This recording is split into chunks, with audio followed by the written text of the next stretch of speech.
अभिसार शर्मा, आप में से जो लोग किसान को गाली देते हैं, उसे खालिस्तानी बताते हैं, उसे देशद्रोही बताते हैं, आप जानते हैं उसके साथ आप कितना बड़ा अत्याचार करते हैं, कितनी बड़ी ज्यादती करते हैं।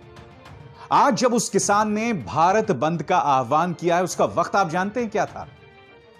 सुबह के 11 या दोपहर से 1 घंटे पहले 11 से लेके 3 बजे तक, सिर्फ 4 घंटे का। क्यों आप जानते हैं? क्योंकि आप में से कई लोग अपने दफ्तर पहुंच सकें और 3 या 4 बजे के बाद फिर आसानी से अपने दफ्तर से अपने घर आ सकें।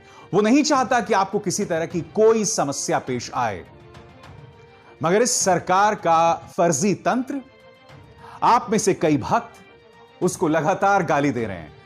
मैं नहीं भूला हूं, मुंबई में भी इसी तरह से दोस्तों, जब महाराष्ट्र में किसान प्रदर्शन कर रहा था तो वो लगातार इस कोशिश में रहता था कि अगर कोई एम्बुलेंस जा रही है तो उसे जाने के लिए रास्ता मिले, आम इंसान को किसी भी तरह की कोई दिक्कत ना पेश आए। वो किसान इस तरह से आपका ख्याल रखता है। वो हमारा अन्नदाता भी है और वो इन चीजों को लेकर संवेदनशील है। जो ताजा किसान आंदोलन है ना दोस्तों, उसने पूरी कोशिश की है इसमें किसी तरह का कोई राजनीतिक दखल ना हो।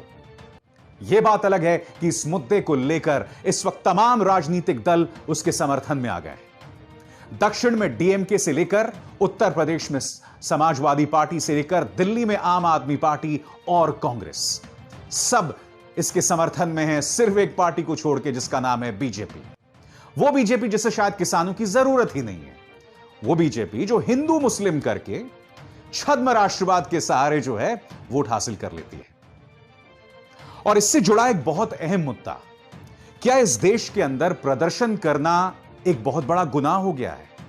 आखिर हम प्रोटेस्ट को क्रिमिनलाइज क्यों कर रहे हैं?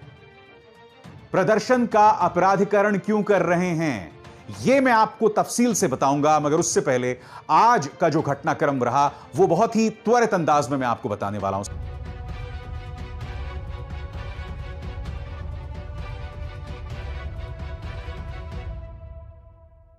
सबसे पहले देखिए यह तस्वीर। यहां पर आप देख सकते हैं किसान इस वक्त सड़क पर मौजूद है और यहां पर NH24 पर पूरी तरह से बंद है दोस्तों। अब ये देखिए, हमारे संवाददाता अमय तिरोडकर, न्यूज क्लिक के संवाददाता अमय तिरोडकर ने यह तस्वीर महाराष्ट्र की भेजी है और यहां पर आप देख तक सकते हैं संपूर्ण बंद है। अब यह वीडियो देखिए, यह महाराष्ट्र के अहमदनगर, अकोले अहमदनगर का है और यहां पर दुकानें पूरी तरह से बंद हैं। यहां पर पत्रकार साहिल मेंगानी ने यह वीडियो अपने ट्विटर पर पेश किया है और वो इस वीडियो के जरिए बता रहे हैं कि इस वक्त चांदनी चौक में पुलिस जो है वो गश्त लगा रही है और चांदनी चौक के अंदर भी किसानों के बंद का असर दिखाई दे रहा है। मैं एनडीटीवी देख रहा था, जहां मैं देख रहा था कि उत्तर प्रदेश में भी कई जगहों पर इसका असर जरूर दिखाई दिया है। सीपीएम पोलित ब्यूरो की सदस्य सुहासनी अली के घर के बाहर ये 2 पुलिस वाले क्या कर रहे हैं जो उन्होंने अपने ट्विटर हैंडल पर लगाया है? बताइए, आखिर इस तरह से राजनेताओं के घर के बाहर पुलिस को बिठाने का क्या मकसद है? आम आदमी पार्टी तो यह भी दावा कर रही है कि कल ही से दिल्ली के मुख्यमंत्री अरविंद केजरीवाल को नजरबंद करके रखा गया है। हालांकि इस बयान के मुताबिक ऐसा कुछ नहीं हुआ है। डीसीपी ने उनके इस बयान का पूरी तरह से खंडन किया है। अब इस मुद्दे पर मैं कुछ और चीजें भी आपके सामने पेश करना चाहूंगा दोस्तों। न्यूज क्लिक आपके सामने इस हड़ताल की, इस भारत बंद की पल पल की खबरें दिन भर लाता रहा। एक एक करके मैं आपके सामने खबरें पेश करना चाहूंगा।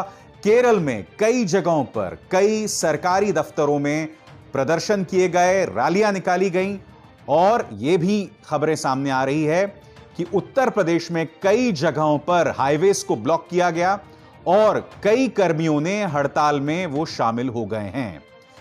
मुंबई में डब्बा वाला एसोसिएशन का कहना है कि ये जो नए कानून ला रही है मोदी सरकार, उससे किसान बर्बाद हो जाएगा।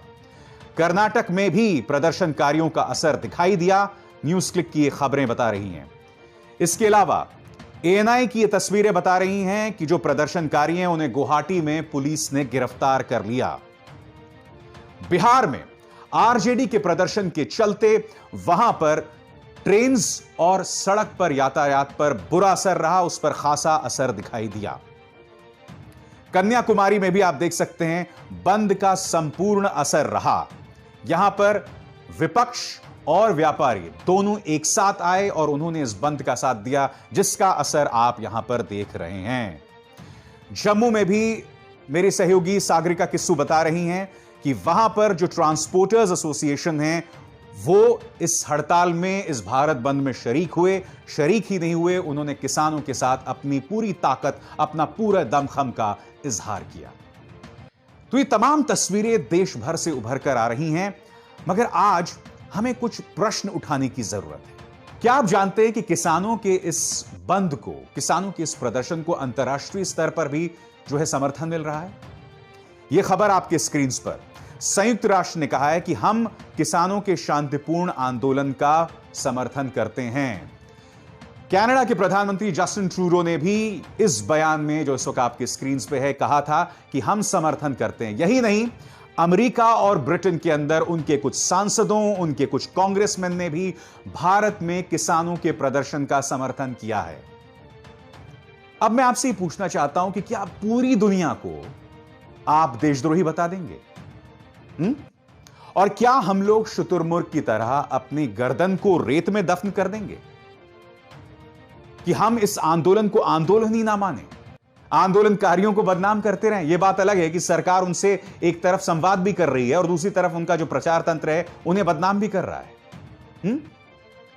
पूरी दुनिया गलत है, बस बीजेपी और उसका प्रचार तंत्र ही सही है। यह कैसे हो सकता है भाई? किसान, आप जानते हैं सरकार पर क्यों भरोसा नहीं कर सकता, उसकी मैं आपको दो छोटी छोटी मिसालें बताऊंगा। सबसे पहले आपकी स्क्रीन पर दोस्तों एक खबर है। यह खबर गुजरात में पेप्सिको कंपनी और किसानों के बीच चली जंग को लेकर है। मुद्दा यह था, और एक एक करके मैं आपके सामने जो है पॉइंट्स रख रहा हूं।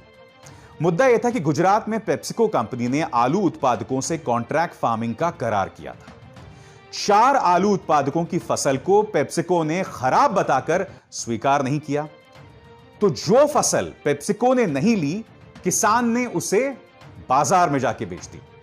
पेप्सिको ने इसके लिए इन किसानों को, इन 4 उत्पादकों को अदालत तक ले गई और करोड़ों रुपए का हर्जाना भी उन पे ठोका।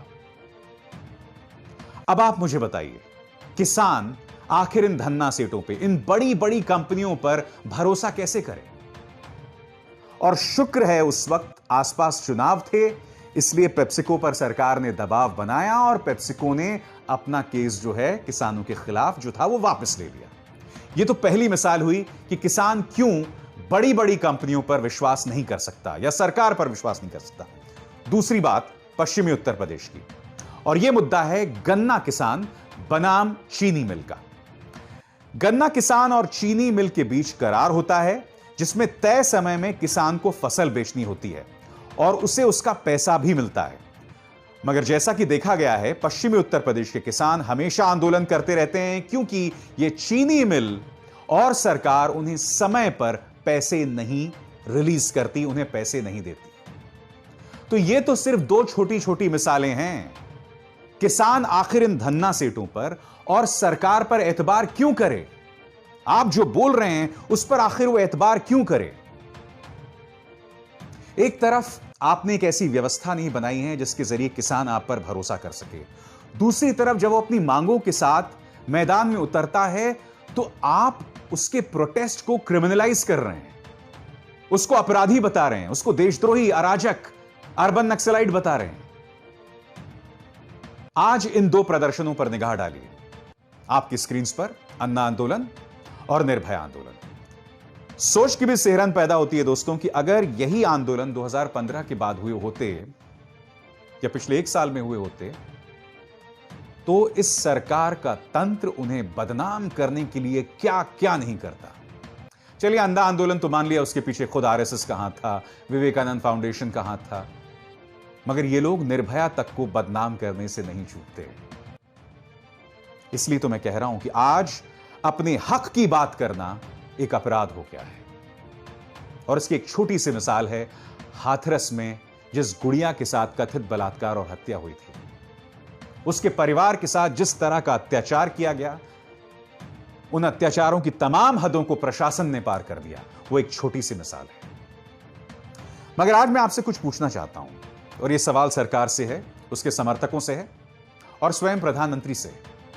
इसमें दो राय नहीं है कि बैलेट बॉक्स या ईवीएम की जंग भारतीय जनता पार्टी लगातार जीत रही है और इसकी दो मिसालें आपके सामने हैं। हैदराबाद में भारतीय जनता पार्टी ने जिस तरह की छलांग लगाई, 4 से 47-48 सीटें, और बिहार में भी जिस तरह से नीतीश के साथ उसने सरकार बनाई, यानी कि